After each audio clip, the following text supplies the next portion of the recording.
Hello students. हमने अपनी पिछली वीडियो के अंदर सीखा था कि किस तरीके से हम एक स्टूडेंट टेबल क्रिएट कर सकते हैं और साथ ही साथ कैसे उनके जो मार्क्स हैं उनको टोटल कर सकते हैं और परसेंटेज फाइंड आउट कर सकते हैं। देखिए आपके सामने है ये टेबल। ये मैंने आपको लास्ट क्लास के अंदर करके दिखाया था, जिसके अंदर हमने पहला क्वेश्चन जो प्रैक्टिकल हमारा क्वेश्चन है ये आपको बनाना भी है और इसका प्रिंट आउट लेके अपनी फाइल में भी लगाना है, इसलिए मैं दोबारा से थोड़ा सा इसको रिवाइज करा दे रहा हूँ।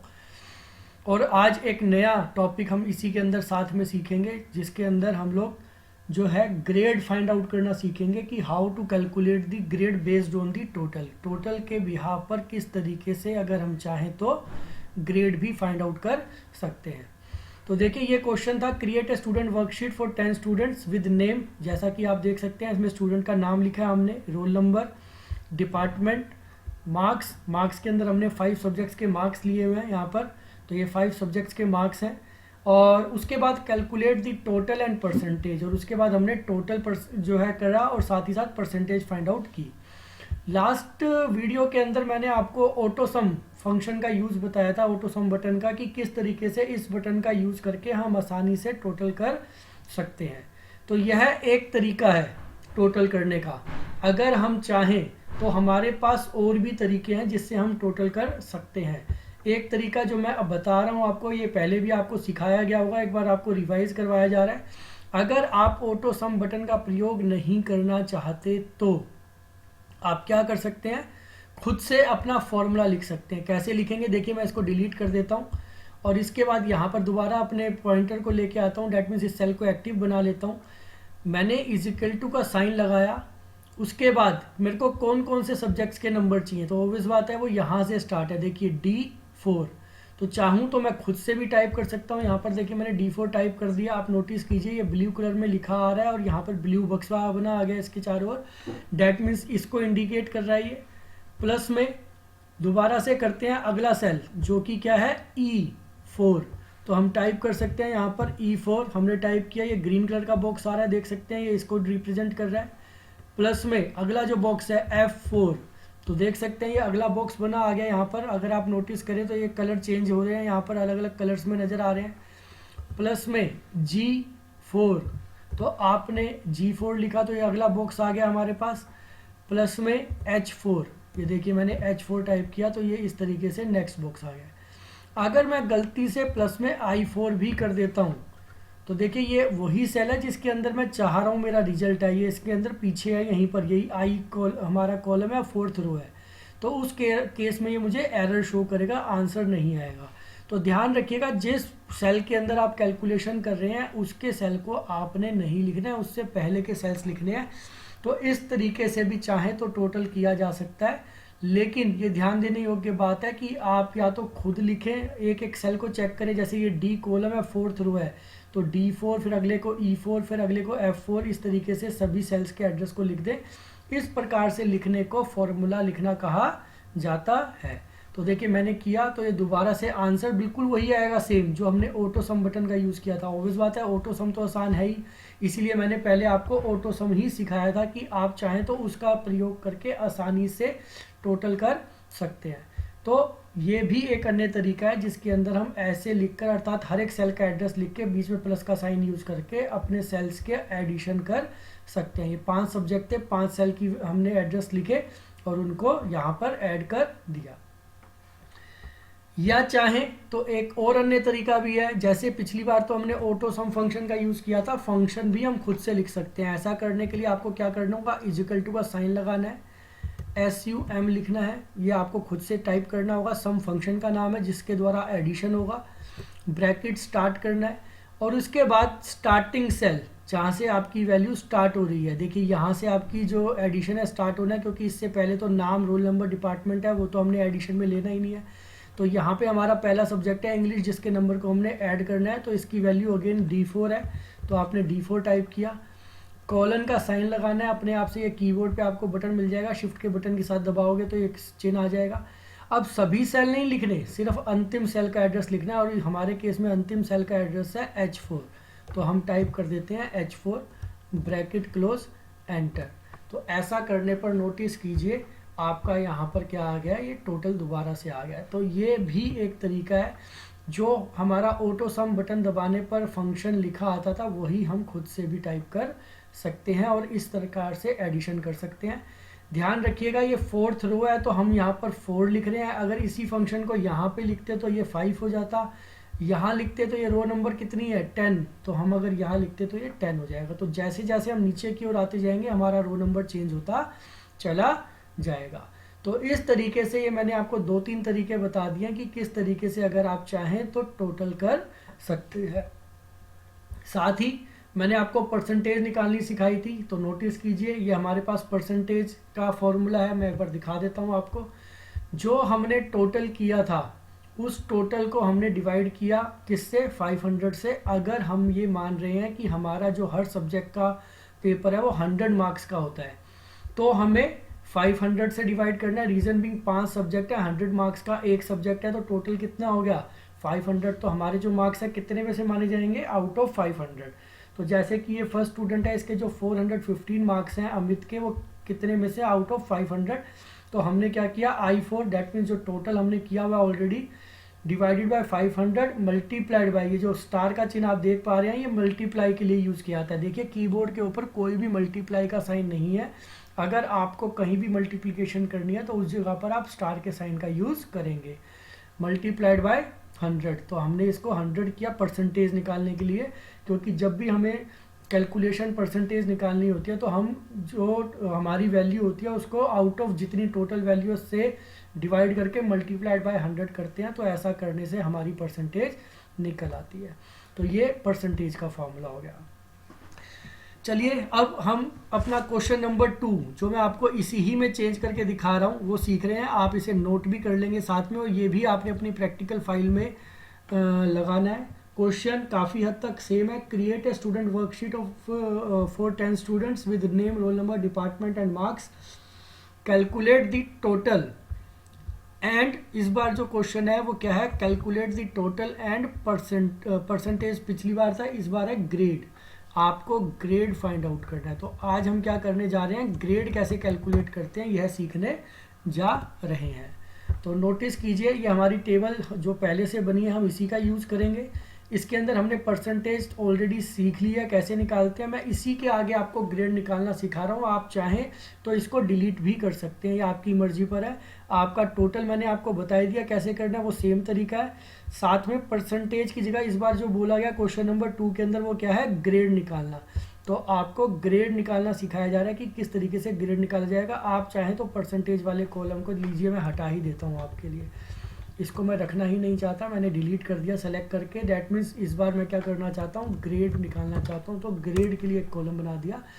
अब यहाँ पर मैं कुछ जो है रो इंसर्ट कर रहा हूँ, जो आपको यहाँ पर दिया गया कि किस तरीके से आपने ग्रेड को कैलकुलेट करना है, उसके बारे में भी कोई डिस्क्रिप्शन दे रखी है। तो ये लीजिए मैंने यहाँ पर आपके लिए कुछ जो है रोज़ इंसर्ट किया ताकि मैं आपके क्वेश्चन को और जो रह गया थोड़ा सा पार्ट वो भी कंप्लीट यहाँ पर लिख दूँ। तो देखिए मैंने सेलेक्ट की रोज़, इंसर्ट किया यहाँ पर, तो ये 3 रोज़ आ गई हैं। देखिए मैं इसको आगे लिख दे रहा हूँ कि ग्रेड की कैलकुलेशन किस तरीके से करनी है। If total marks greater than 350 then grade दिया जाना है ए। ये देखिए, तो उसको ग्रेड कितना मिलना चाहिए, ग्रेड ए मिलना चाहिए। एल्सवाइज अगर लेस देन 350 है और 200 है तक है, less than 350 and greater than 200 then grade दिया जाना चाहिए बी। और अगर लेस देन 200 है, 200 से कम है, तो ग्रेड दिया जाना चाहिए सी। तो ये ग्रेडिंग का रूल है कि किस केस में कौन सा ग्रेड देना है।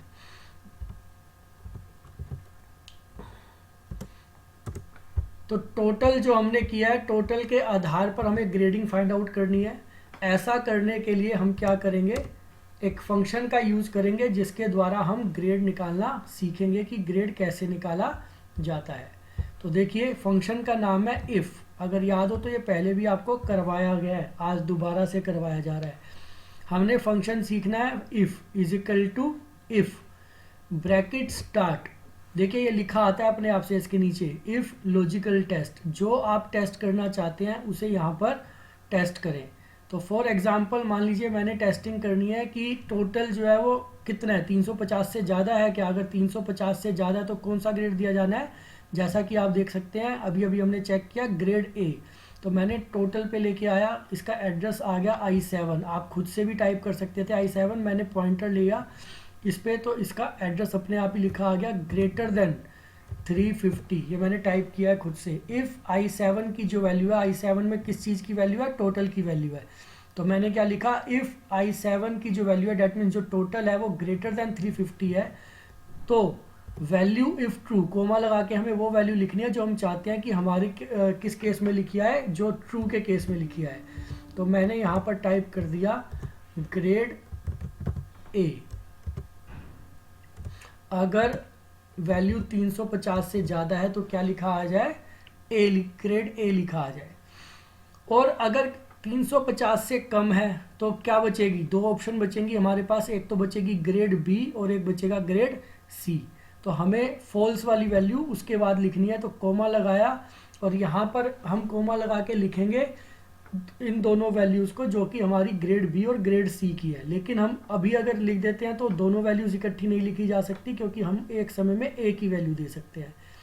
तो इसीलिए हम क्या करेंगे, एक बार मैं आपको ये रन करके दिखा देता हूँ, फिर इसके अंदर मैं आपको चेंज करके दिखाऊंगा ताकि आपको अच्छे से समझ में आ जाए। ये देखिए मैंने यहाँ पे सिंपली एट प्रेजेंट लिख दिया grade B, grade B, that means अगर वैल्यू आपकी चेंज है तो ग्रेड बी लिखा है। अब नोटिस कीजिए हमारे केस के अंदर कंप्यूटर ने इसे चेक किया, कैलकुलेट किया और हमें आंसर दिया 415 है, क्योंकि मार्क्स अमित के जो रोल नंबर 1 है, तो इसीलिए इसने इसको जब मैं एंटर करता हूँ तो यहाँ लिखा आ रहा है ग्रेड ए। रीज़न भी क्योंकि 415 जो मार्क्स हैं 415 जो है वो 350 से अबव है। उसने चेक किया कि क्या ये 350 से अबव है, येस इट इज़ अबव, सो इसने आंसर शो कर दिया कितना यहाँ पर, ग्रेड ए। लेकिन अगर मान लीजिए जो हमारा टोटल है वो 350 से कम होता तो उस केस में क्या होना चाहिए था, उस केस में क्या लिखा जाना चाहिए था, ग्रेड बी, तब तक जब तक 200 से ज़्यादा है, लेकिन 200 से कम है या तो 200 हो जाना चाहिए। तो इसीलिए अभी हमने जो लिखा है वो अधूरा काम लिखा है, क्योंकि बाई चांस ये 200 से कम चला गया तो ग्रेड सी नहीं लिखा आएगा, हमेशा ही ग्रेड बी लिखा आएगा। तो हमें क्या करना होगा, जहां हमने ग्रेड बी लिखा है, मैं थोड़ा सा स्क्रीन को आपके लिए राइट कर दे रहा हूँ, तो जहां मैंने ग्रेड बी लिखा है उस जगह पर हमें क्या करना होगा, ये जो हमारा रूल है इसको अप्लाई करना होगा, दोनों को चेक करना होगा। तो क्या करेंगे, 350 से ज़्यादा है तो ग्रेड हो जाए, कोई दिक्कत नहीं है, लेकिन जब 350 से कम है तो दो कंडीशन है, तो दोनों के लिए हमें एक बार इफ़ दोबारा से लगाना होगा। तो मैं इस ग्रेड बी को डिलीट कर रहा हूँ और यहाँ पर एक बार दोबारा से इफ़ फंक्शन लगा रहा हूँ। देखिए मैंने इफ़ लिखा, ब्रैकेट स्टार्ट किया, देखिए फिर से पूछ रहा है लॉजिकल कंडीशन क्या चाहते हैं आप, तो मैंने यहाँ पे फिर दोबारा से टाइप कर देते हैं I7, अपने आप से ही I7 लिख दिया। यहाँ पे चेकिंग कर रहा हूँ मैं इस बार कि क्या वो ग्रेटर देन 200 है, क्योंकि यहाँ लिखा हुआ है कि भाई 200 से ज़्यादा हो तो क्या ग्रेड होना चाहिए, ग्रेड बी होना चाहिए। तो इस बार मैंने चेकिंग की 200 से ज़्यादा के लिए। अब दोबारा से जब 200 से ज़्यादा है तो मुझे पता है कि मेरे को क्या लिखना है, यहाँ पर ग्रेड बी होना चाहिए, तो मैंने टाइप किया ग्रेड बी। और जब 200 से ज़्यादा नहीं है, दैट मीन्स 200 है या 200 से कम है, तो क्या हो जाएगा हमारा ग्रेड सी। 200 पर भी जो है वो ग्रेड सी देगा, क्योंकि हमने ग्रेटर देन के लिए चेक किया। अगर 200 होगा या 200 से कम होगा तो दोनों ही स्थिति में ये क्या देगा, ग्रेड सी। तो अब ये क्या करेगा यहाँ पर,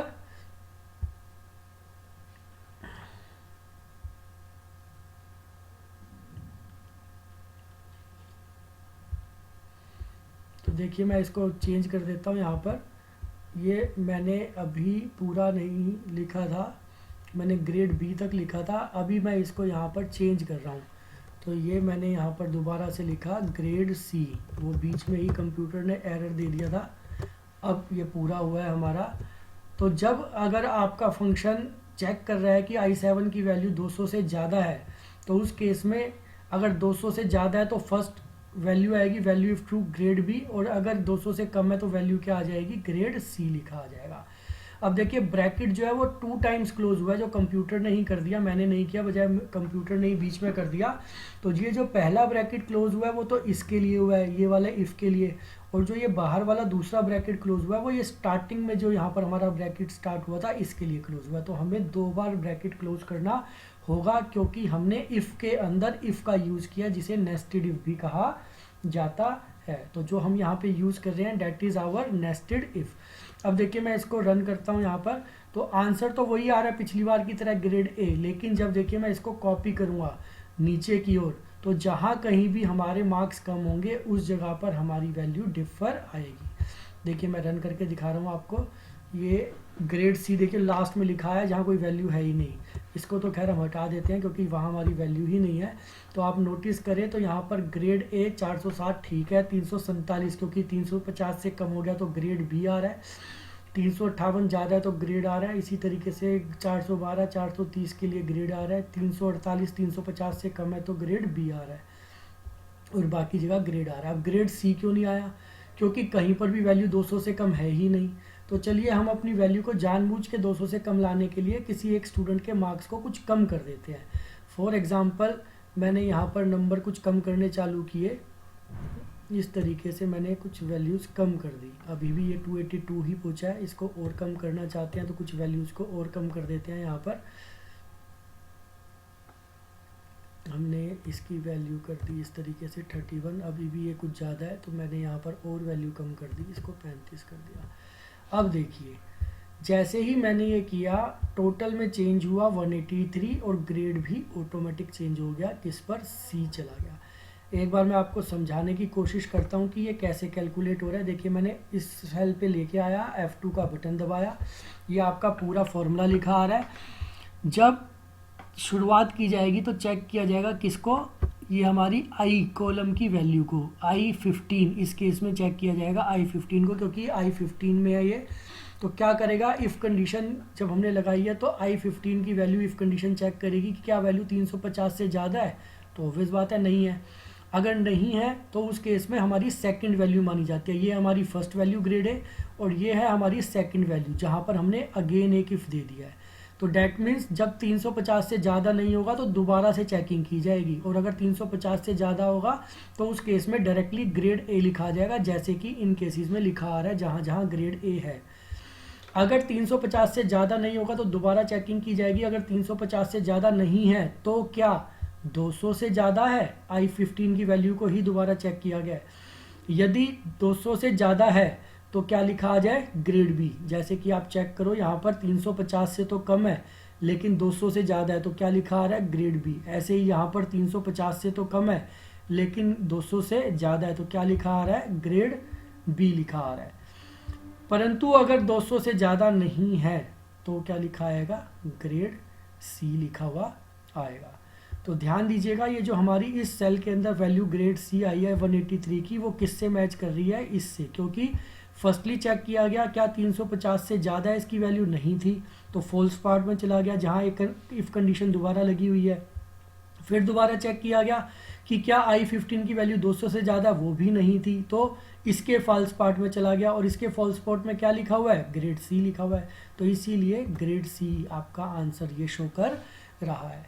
तो इस तरीके से चाहें तो नेस्टेड इफ़ का यूज़ करके आप अपने ग्रेडिंग्स को निकाल सकते हैं टोटल मार्क्स के बिहाफ पर। ये आपका एक प्रैक्टिकल क्वेश्चन है, पेपर में भी इस तरह की चीज़ें आपसे पूछी जा सकती हैं। तो आपने अपनी प्रैक्टिकल फाइल बनानी है, उस फाइल के अंदर करीबन आपने 10 से 12 जो है एक्सेल के इसी तरीके की कैलकुलेशंस करके, जिसके अंदर आपको विभिन्न चीज़ें जो पहले भी सिखाई गई हैं, सेल रेफरेंसिंग के बारे में बताया गया, वो सब चीज़ों के बारे में आपने अलग अलग रेफरेंसिंग के टॉपिक्स हैं, या ये जो टेबल मैंने आपको अभी सिखाई है इस तरह की टेबल बना के इनके प्रिंट आउट्स लेने हैं और लगाने हैं, क्योंकि आपकी प्रैक्टिकल फाइल जो है वो 15 मार्क्स की है। तो आप उस फाइल के अंदर अगर ये लगाएंगे तो उस केस के अंदर आपको फाइल के मार्क्स मिलेंगे और इसके बिहाफ पर आपका वाइवा भी होना है। उम्मीद करता हूँ कि जो चीज़ें आपको बताई गई हैं, समझाई गई हैं, ये अच्छे से आपको समझ में आ रही होंगी। आपको कहीं भी कोई दिक्कत है तो आप वीडियो को बार बार देख सकते हैं। आपको समझ में आ जाएगा। फिर भी कहीं कोई परेशानी रहती है तो आप मुझसे फ़ोन करके भी पूछ सकते हैं। ध्यान दीजिएगा, ये जो फॉर्मूला मैंने एक बार लगाया है ये सब में कॉमन लगेगा। ये देखिए मैंने ऊपर एक बार ये फॉर्मूला लगाया था सभी के अंदर, मैंने सिर्फ ड्रैग किया, ड्रैग करके कॉपी किया। देखिए एक बार मैं आपको इसको डिलीट करके दिखा देता हूँ अगर कहीं कोई कन्फ्यूज़न है तो। ये देखिए ये मैंने डिलीट कर दिया। ऐसे ही मान लो टोटल का भी डिलीट करना चाहता हूँ तो टोटल का भी डिलीट कर देता हूँ। एक बार एक सेल के अंदर मैंने फॉर्मूला लगाया, इसको फिल हैंडल कहते हैं, फिल हैंडल पे हम गए, ड्रैग किया, तो आप नोटिस कीजिए ये सभी में automatically according to row formula लग जाएगा। ऊपर वाली में आप यहाँ चेक कर सकते हैं लगा हुआ है फार्मूला सम D7H7, दूसरे में चेक करते हैं तो D8H8, इसी तरीके से आगे बढ़ते जाएंगे नीचे तो formula according to row change होता चला जाएगा, जिसको मैंने आपको रिलेटिव सेल रेफरेंसिंग बताया था कि जैसे जैसे रो बदलेगी या कॉलम बदलेगा अकॉर्डिंगली आपकी रेफरेंसिंग चेंज होती चली जाएगी। ऐसे ही यहाँ पर मैंने एक बार ये फॉर्मूला लगाया, आप देख सकते हैं ये लिखा नज़र आ रहा है यहाँ पर जो अभी आपको सिखाया गया है। आप फिल हैंडल का प्रयोग करें। ये जब आप फिल हैंडल का प्रयोग करके इसको ऐसे मूव करते हैं तो एक्चुअली में आपका फॉर्मूला क्या हो रहा होता है, कॉपी हो रहा होता है। हमने कॉपी किया तो अकॉर्डिंगली जैसे जैसे रो बढ़ेगी, देखिए फर्स्ट के अंदर जो हमारा फॉर्मूला था वो लगा था I7 पे, इसके ऊपर जब हम जा रहे हैं तो ये हमारा किस पे लग गया, I8 पे। इसी तरीके से अगले में जाएंगे तो I9 पे। तो आप इसको सिर्फ ड्रैग कीजिए, ड्रैग करके आपका फॉर्मूला जो है ऑटोमेटिकली आगे बढ़ता चला जाएगा और चेंज होता चला जाएगा, लेकिन फॉर्मूला सामने वही लगेगा कॉमन सा, सिर्फ रो नंबर जो है वो चेंज होती चली जाएगी। तो इस तरीके से अगर आप चाहें तो ये पूरा का पूरा जो मैंने आपको क्वेश्चन बताया है आप लिख सकते हैं, या आपको अपनी कॉपी में भी लिखना है। इसको मैं थोड़ा छोटा कर दे रहा हूँ ताकि आप इसको एक ही स्क्रीन में देख सकें। ये देखिए ये आपका क्वेश्चन है, क्वेश्चन भी लिखा हुआ है, आपने क्वेश्चन भी लिखना है और उसकी ग्रेडिंग भी इस तरीके से कैलकुलेट करनी है जो कि आप अपनी फाइल में लगाएंगे। उम्मीद करता हूँ कि चीज़ आपको जो समझाया गया वो आपको अच्छे से समझ में आ गया होगा। Thank you.